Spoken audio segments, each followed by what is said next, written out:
I'm about to interview for a high-ticket closing role. Come here.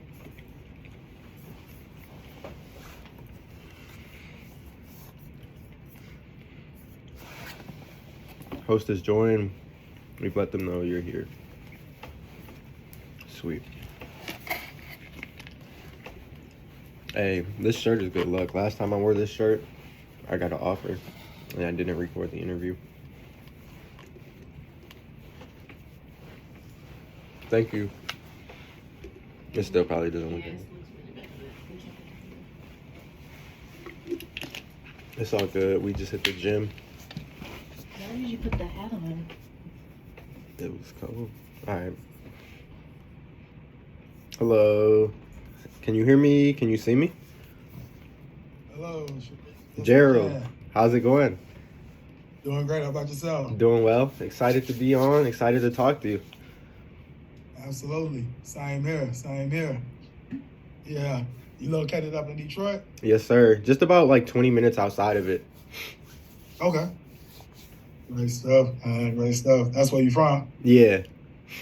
Okay. Y'all based in Atlanta?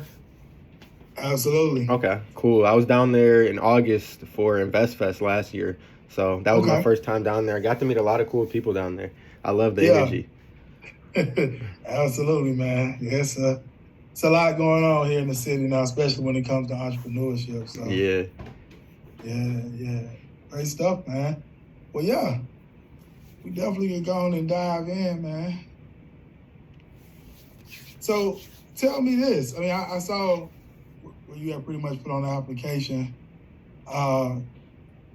You like the idea that we're working with Black coaches and consultants and course creators, service-based businesses. So what else interests you about the opportunity? Well, so to be transparent, when I was researching, kind of checking out what y'all do, I myself am like a content creator. I have my own course program, and just seeing how you guys have helped people scale to 20 to like 50K plus a month. I want to be around those type of people. I want to learn how you're pitching to other people, and then also I want to see like what I can improve on myself as well to be able to generate those numbers consistently for myself as well and help other people get there. Gotcha. Okay. So right now you have Wealth University. That's pretty much your business. Yes, sir. Gotcha.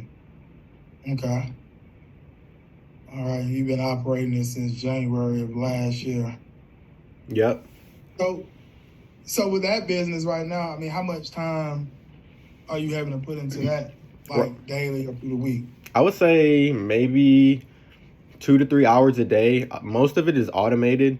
The main thing that takes a lot of time is literally just making the content and then maybe doing some admin duties.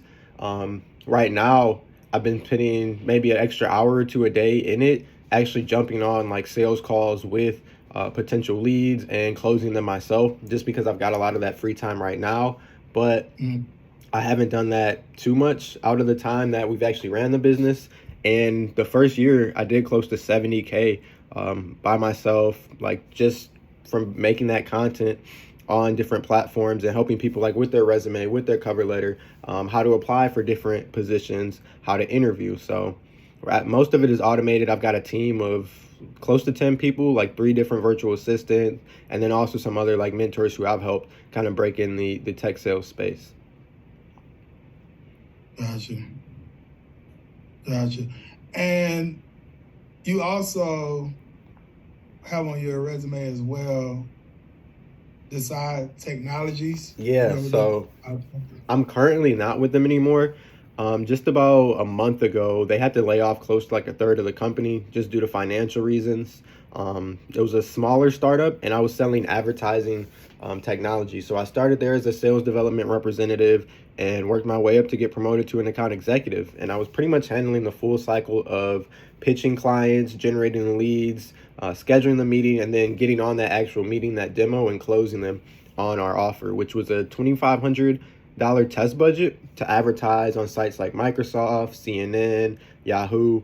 And if it was a good client, sometimes they could spend upwards of $10,000 a day on our platform. Gotcha. Okay. So, did you look into like what the major responsibilities of the position that we're looking for right now Yeah. are? Yeah, so to my knowledge, the major responsibilities really is just kind of getting on these calls, closing the clients, and going from there. Mm-hmm. Gotcha. Do you have any experience in appointment setting? Yes, I've got a ton of experience. So before my time at Decide, I was a real estate agent and I did close to $300 a day. So I was literally prospecting for sale by owners. I talked to a lot of interesting people, sometimes some upset people, but overcame a lot of objections and I set a lot of appointments. I did a little bit over 2 million in volume the year that I did real estate full time. So I've set a lot of appointments in real estate. I've also set appointments in the advertising technology space, and then my calendar is booked up daily for like social media appointments that I've set as well. So I can set appointments in person, at conferences, virtually, social media, honestly, in any space. Gotcha. Okay. All right. So tell me this here. I mean, let's say we were to work with each other. What would be like one of the first things you would be looking to accomplish? The first thing I would be looking to accomplish is to actually get on like one of these sales calls and shadow either yourself or someone else who you would think would be a good person to shadow and watch them close it live. Just hear how they pitch, and really from there, just start practicing the scripts and kind of doing some role play until I feel like I'm comfortable enough to get on a call and close it myself. Gotcha. All right. Okay. All right. So, do you typically like to work in a team environment or by yourself? Depends on the situation. I love working with a team, and I want a team around me that's competitive but also supportive. So in the past, if I've been on a team where, say, somebody else set up 5 appointments in the day or they closed a $10,000 deal, like one, that's going to push me and motivate me. But two, I want to know, like, hey, what subject line are you sending, or what pitch are you using for your value proposition? Like, let me in too, so I can go and try and do the same type of numbers, and then we're pushing each other. So I prefer both.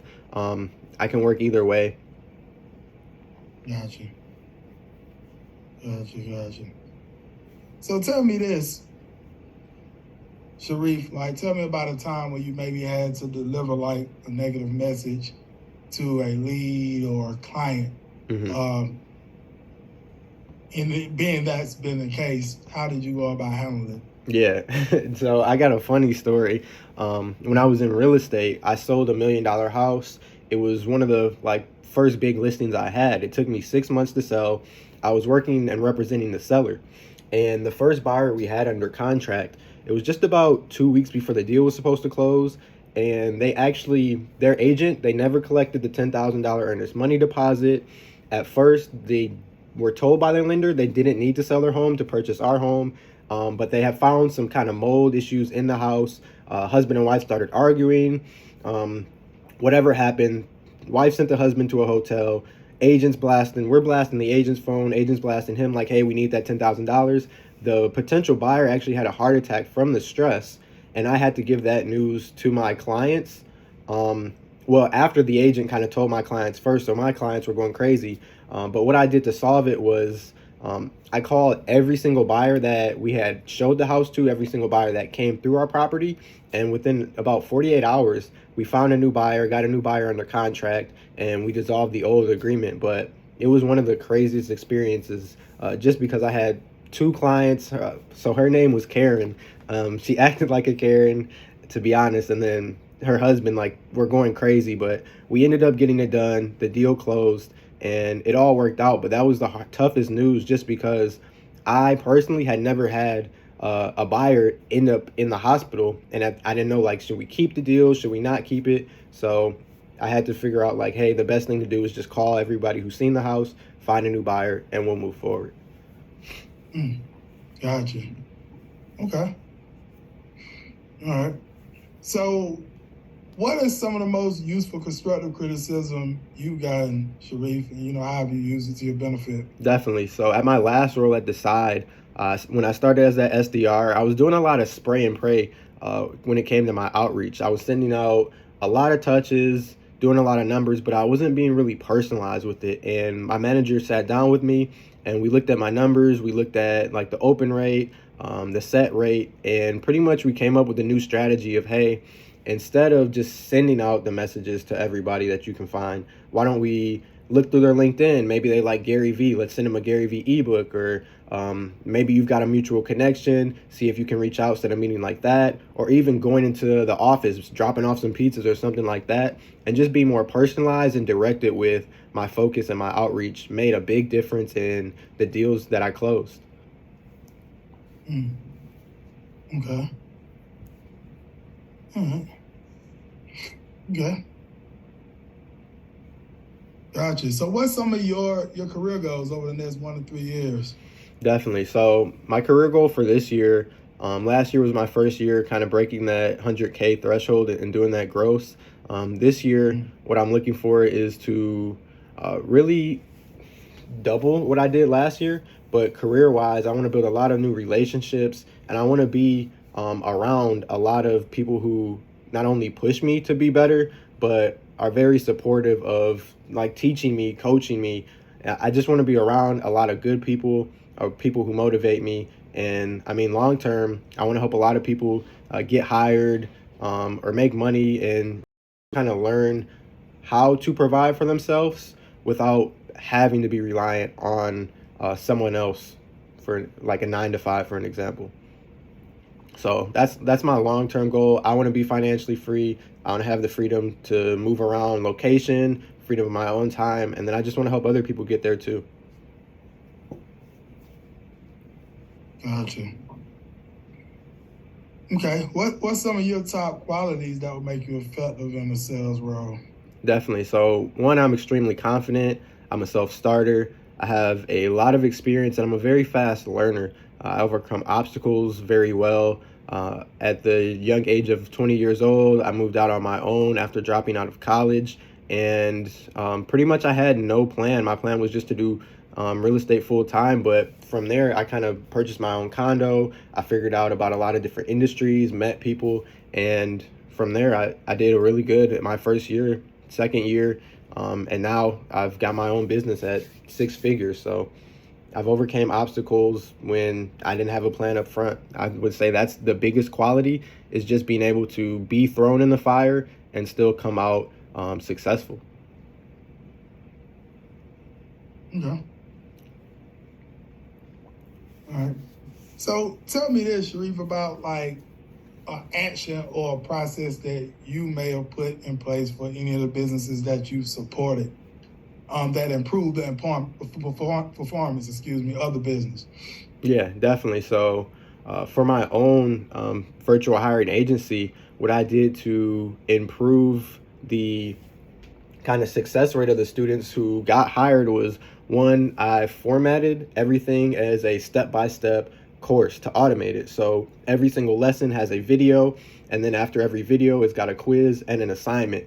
And with every assignment, I have a screenshot of what the upload should look like, and then they can literally download that, look at it, and upload what theirs is, so that there's no kind of questions about, hey, what am I supposed to do after this? And literally, I automate them from the resume and cover letter creation to adding technical keywords to optimizing their LinkedIn, making sure they've got a professional headshot, even using different sites to kind of verify and check, like, hey, is this a good headshot? Is it centered?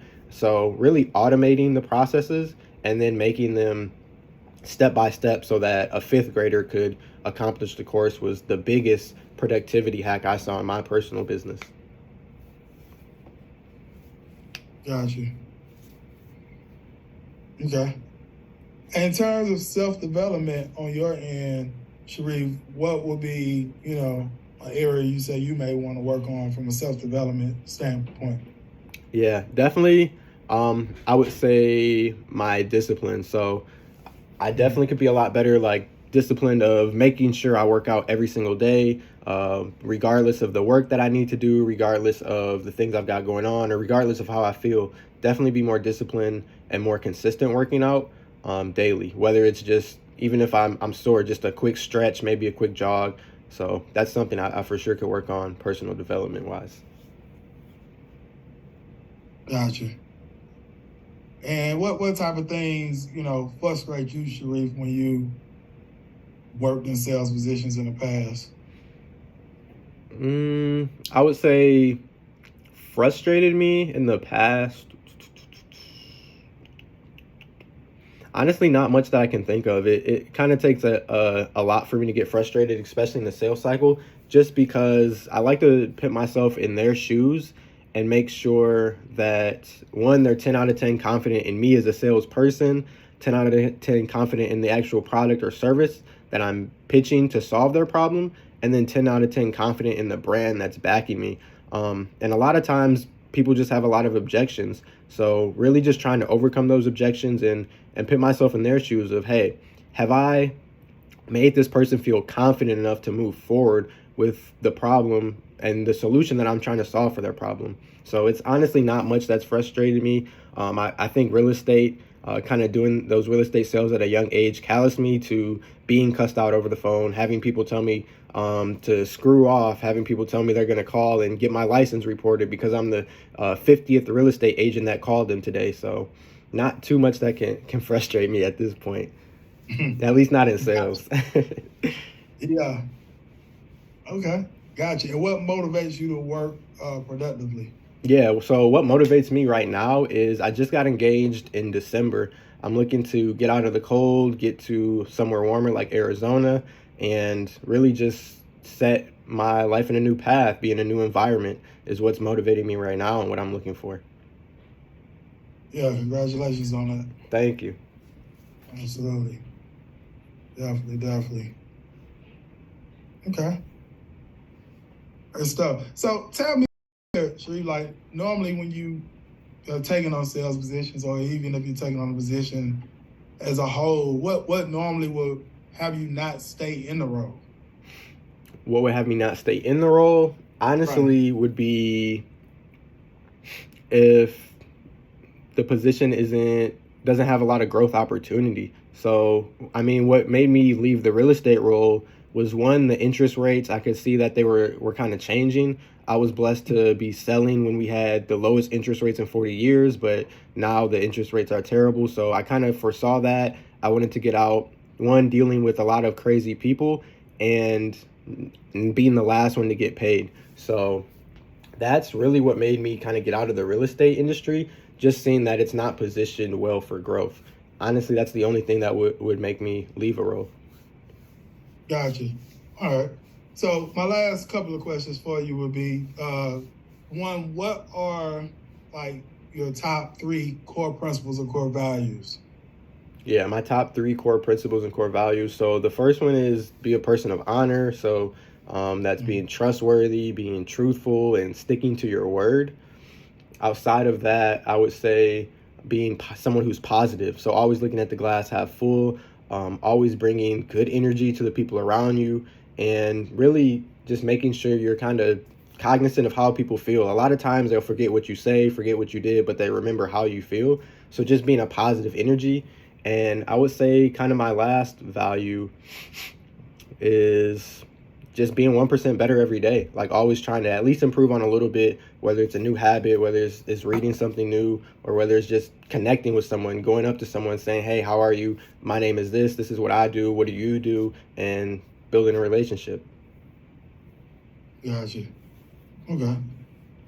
So my only last question, Sharif, for you for now would be, so you have your own business. Now, what I do want to explain to you, this role here, it requires on average 6 to 8 hours a day. Okay. Right. So I know you have another business, so that would be my only concern there, like being able to balance them. Definitely. Yeah. So what is your outlook on that? Yeah, my outlook on that, and the reason why, because I do have my own business, but what I don't like about it is that a lot of times I'm the smartest person in the room, or I'm making a lot of those decisions. Whereas a role like this, I'm not the smartest person in the room. There's a lot of other people who have had success that I can learn from, that I can grow from, that I can be coached from. And that's the reason why I'm okay with putting what I've got on the back burner, because one, it's automated. And two, I'm looking to really learn from those professionals, learn from other people who have gotten to where I want to go. Gotcha. All right. Okay. So what I can do, Sharif, is I can give you a rundown pretty much of our program, and then also as well specifically what we're looking for in terms of sales role at this moment. Okay. Even share with you as well a little bit of how the compensation works. And then, we can just take it from there. Sweet. Gotcha. So we've been around 6 years now. Rise of the 1% is the name of our company. And like you saw online, we primarily work with Black coaches, consultants, course creators, service providers who are great at what they do. They know they can get results for their clients. But a lot of them come to us just relying on like word of mouth or doing a little posting on social. They don't have like a streamlined process, consistently generate qualified appointments and get clients online. So that's where we come in and help them.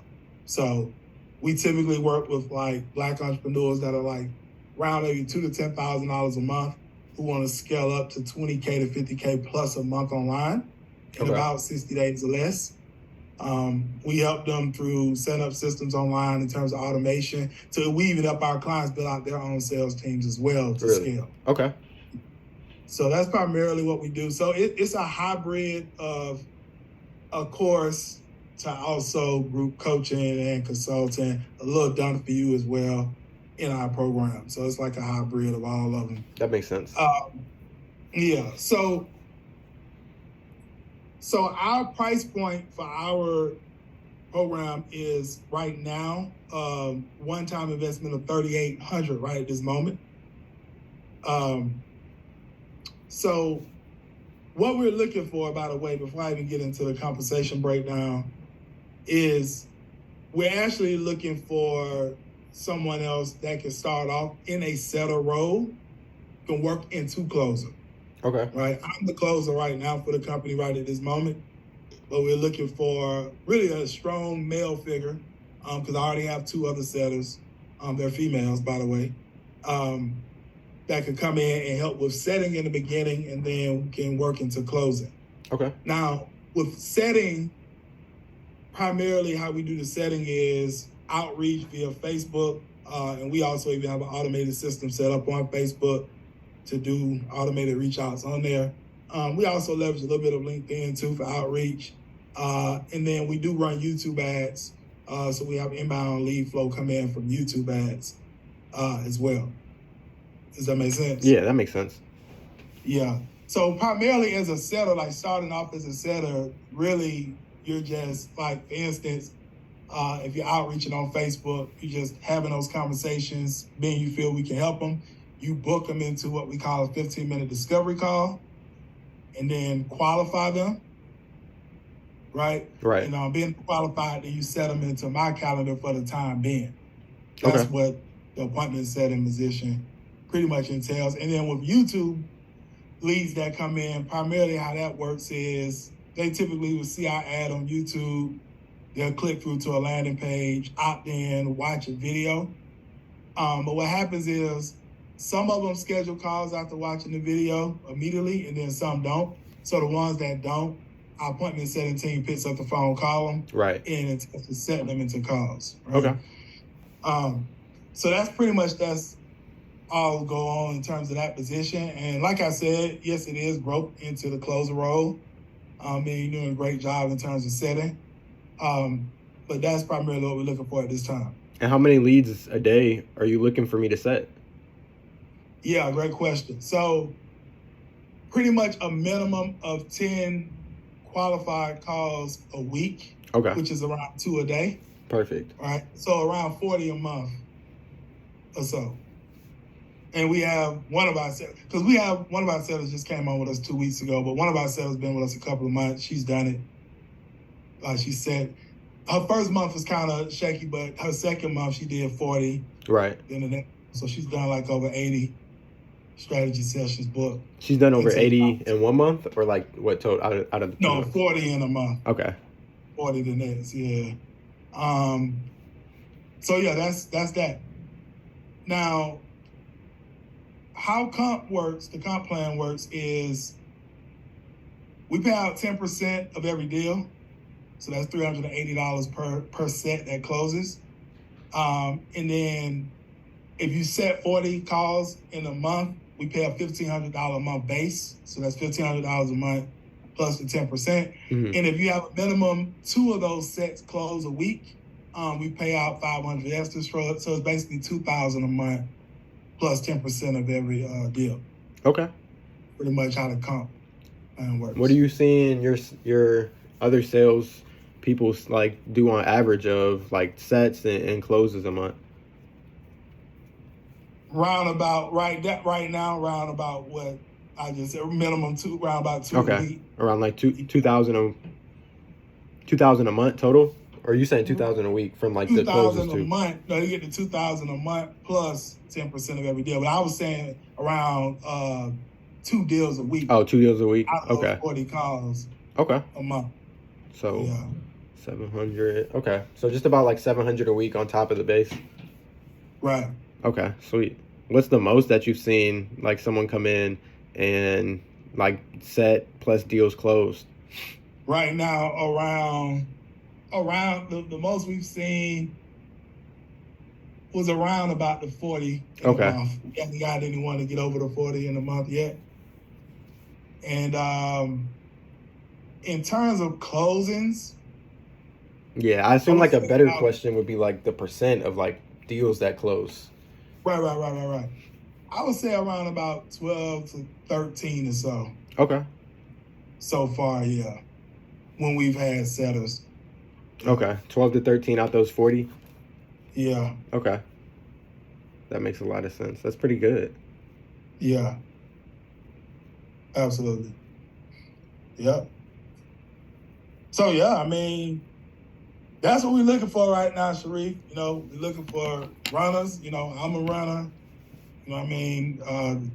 2 ladies we got right now are runners. I know one of them. The other one, we're still getting her trained up, but one of them is definitely a runner. Jason, that's her name. So, yeah, man, we're just looking to grow and build, you know. Yeah, that makes Bring sense. on some more serious runners. I mean, what's the main obstacle that you see people kind of have to overcome that first month of ramping up? Yeah, it's really more of coming in and really going hard on outbound first. Okay. Because the thing about it is we do want you to have at least 2 sets closed from outbound before we just start like throwing a whole lot of our inbound leads to you. Yeah, of course. So it's really just like coming in and getting outbound down on social media primarily. Okay. Yeah. That makes a lot of sense. And then, I mean, outside of that, have you ever had any reps like do lead generation on their own?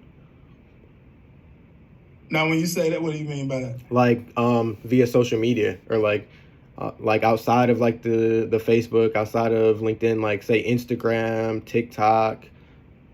Not as of yet. Okay. Most of all of any sellers we ever had, mostly have been Facebook or LinkedIn or Okay. both. But we're not opposed to any other platforms. Okay. That makes sense. Yeah. Yeah, okay. Nah, the reason being I was asking, I was just thinking of ways maybe via Instagram or TikTok, just because I have an audience and a following in that like financial, in the sales space who I do know some other course creators who may even be interested as well. So I definitely would. This is one of the quickest platforms to grow organically on for sure, TikTok and Instagram. So that was the reason asking. Oh yeah, absolutely. Yeah. I saw that you put on the application that you had a pretty big following on Instagram. So yeah, I mean, yeah, if you want to leverage your network over there, absolutely. Okay. We're not opposed to that. Yeah. So what are the next steps to move forward?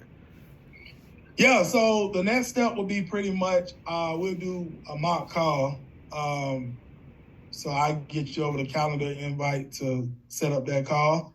Okay. We'll just run through like a 15-minute discovery call. You can look over the script. And then from there, we'll just see where we want to take things from there. Okay. That sounds like a plan. Absolutely, man. Definitely, Sharif. Well, yeah, check your email probably in the next 10 to 15 minutes or so. Add a calendar in there with the script, everything. You can go on and schedule a call, and then we'll just take it from there. Okay. Sweet. I appreciate the time, Gerald. It was a pleasure talking to you. Absolutely. No problem. Same here. All right. All right.